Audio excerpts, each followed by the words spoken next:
We are aware of the recent military coup in the West African country of Niger. The motivations behind this military takeover, as well as the prevalence of coups in Africa, have raised intriguing questions. Also, there is growing concern about Africa evolving into an arena of global power conflicts. Our previous conversation in part 1 of the Niger coup delved into these subjects. We also explored the nature of ECOWAS and its potential for military intervention in Niger. I recommend referring to part 1 of this video for better connectivity. This video constitutes the second part of our coverage on the Niger coup. Within it, we will delve into the implications brought about by the coup in Niger. ECOWAS is pushing for the swift restoration of civilian rule in Niger. A recent meeting took place between ECOWAS and the military leaders responsible for the Niger coup.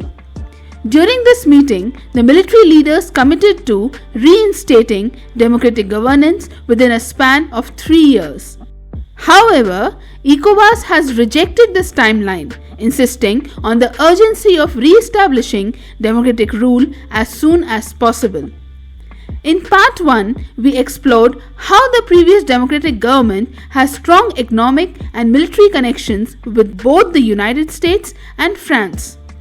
The US, European Union, and France have even reacted to the coup by imposing economic sanctions on Niger and discontinuing developmental assistance. ECOWAS enjoys the backing of these nations in its pursuit to reinstate democracy in Niger. This backing has emboldened ECOWAS to issue a threat of potential military intervention in Niger. Tensions in this region have escalated significantly, raising a strong likelihood of conflict. Concerns have emerged regarding the potential for Niger's military junta to impose a ban on uranium exports to France. The French nuclear company Orano operates uranium mines within Niger. A substantial portion, approximately 20% of France's uranium imports, are sourced from Niger. This mineral holds significant importance for nuclear energy production. France relies on nuclear power for around 70% of its electricity generation. The European Union also relies on Niger as a crucial source of uranium. In fact, Niger stands as the European Union's second largest supplier of uranium. This underscores the profound significance of Niger for the European Union.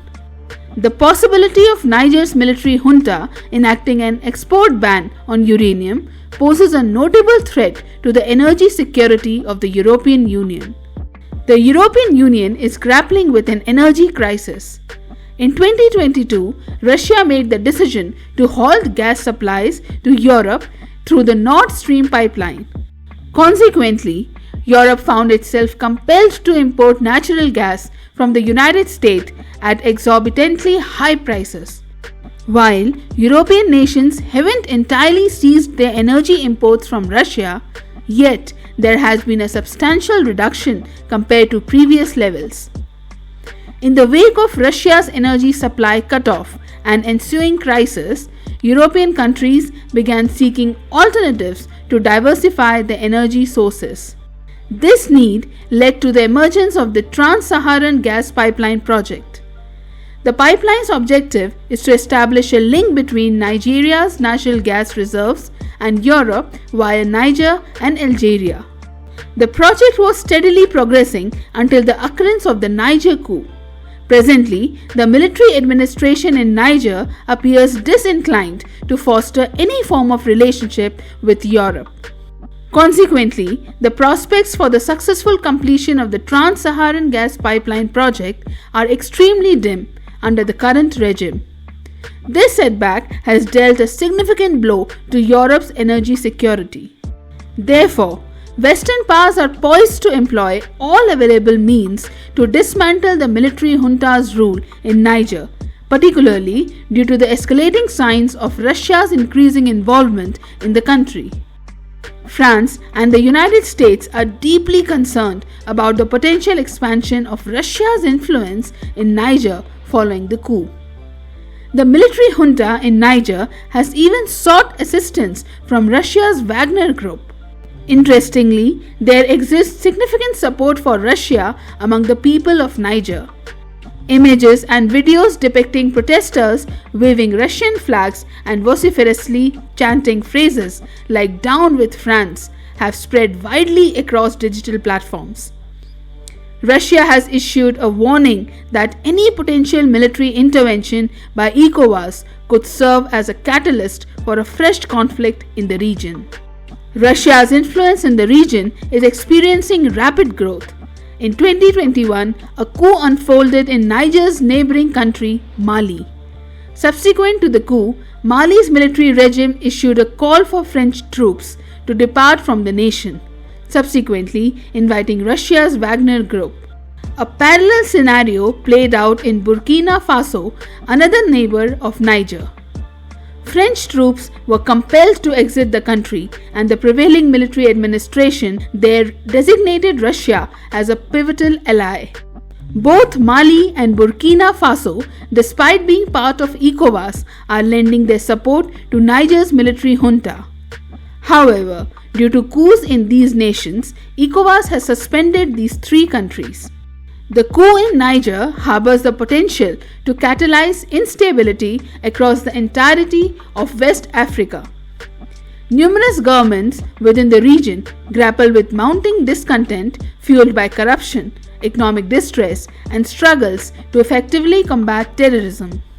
These governments apprehensively anticipate that in the absence of a resolute stance against the Niger coup, the specter of unconstitutional changes and internal instability could encroach upon their own countries.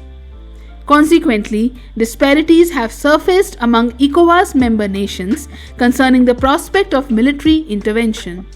Yet another challenge stems from the aftermath of the coup. The surge of instability in the region holds the potential to fortify terrorist entities like Boko Haram, Al-Qaeda, and Islamic State. The coup's repercussions could obstruct the anti-terror endeavors steered by France and United States. Such hindrances might grant terrorist groups a window of opportunity to escalate their activities within the region. Before the coup, both the United States and France fostered military collaboration with Niger in the pursuit of counter-terrorism objectives. Military contingents from both nations were stationed in Niger, including US drone bases. The cessation of military cooperation in the wake of the coup could undercut the efficacy of counter-terrorism initiatives. The Niger coup's ramifications extend well beyond its borders, carrying profound implications at regional and international levels. As power dynamics intensify within the region, an unsettling atmosphere of insecurity is taking shape. In response, concerted efforts should be directed toward mitigating regional instability through diplomatic resolutions.